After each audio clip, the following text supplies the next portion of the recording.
Hey YouTube, what's going on? It's me, Crazy Kev B.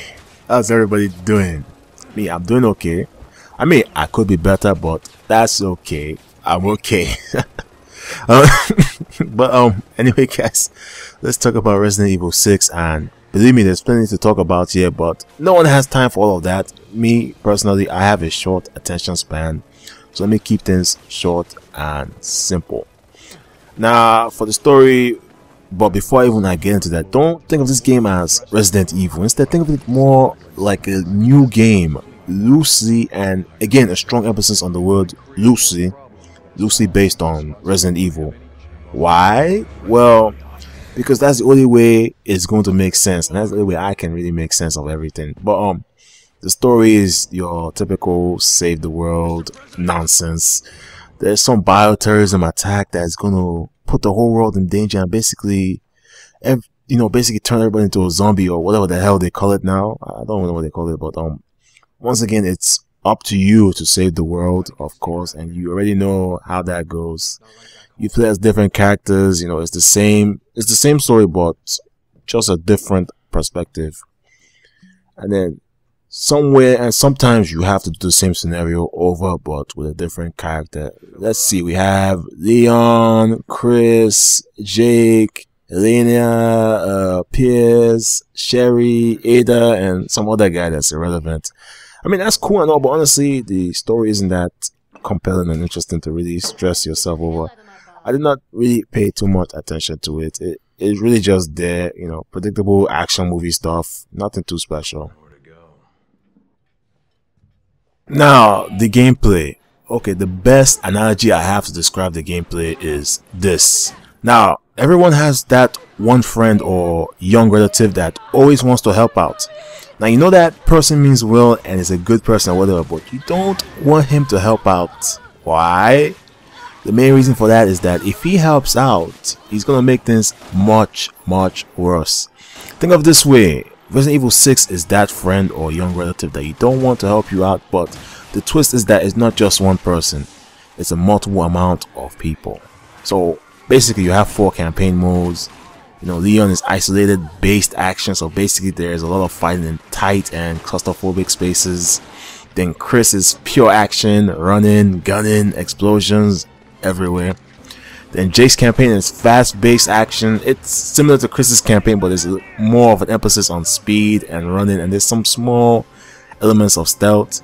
And Ada is like behind the scenes, putting everything in perspective, not trying to get too involved with what the other 3 campaigns are doing, but she's still there. Basically, she's like Batman, high in the shadows. In fact, they're trying to make her like Batwoman or something, man. That's pretty much the game. Now, the best thing about the game, and probably the redeeming factor of it, is that everything in this game, from campaign to multiplayer, everything can be co-opted or play with a friend locally, I believe. That means you can do everything with a friend, Playing by yourself was not that compelling and interesting at all. To be honest, the AI is atrocious and terrible.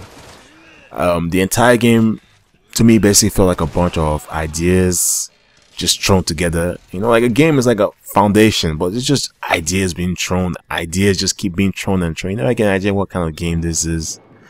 I mean, the controls work, but I feel everything is off a little bit.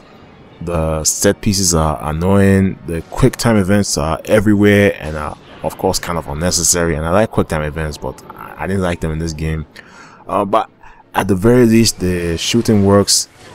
It's just the game is kind of glitchy and a little buggy. Okay, a little buggy. Okay, it's a lot of buggies, but it's playable. So I mean, this is playable. But after a while, the game starts to get repetitive. But like I said, thankfully the game has co-op. The stages are pretty long too, so there's a bit to do and see. But like I said, the shooting works and the game is playing. But at the end of the day, it's really whatever.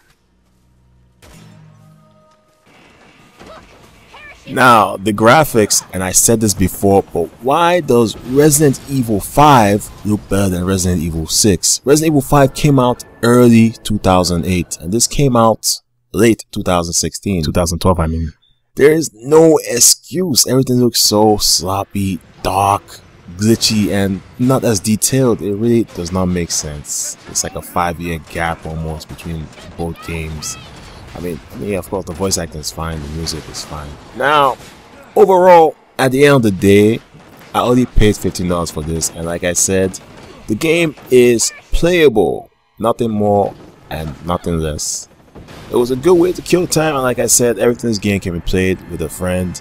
Now, if I didn't play it with a friend, I probably would not have finished the game, as it's really not that compelling or exciting. But playing or doing something with a friend always makes things seem better than they really are. It's really generic as, you know, it's really as generic as third-person shooters go. And at the end of the day, that's really all I got to say. Don't pay too much for this game. It's not worth that much. But anyway, I'm out of here, guys. I will see you guys next time. Peace.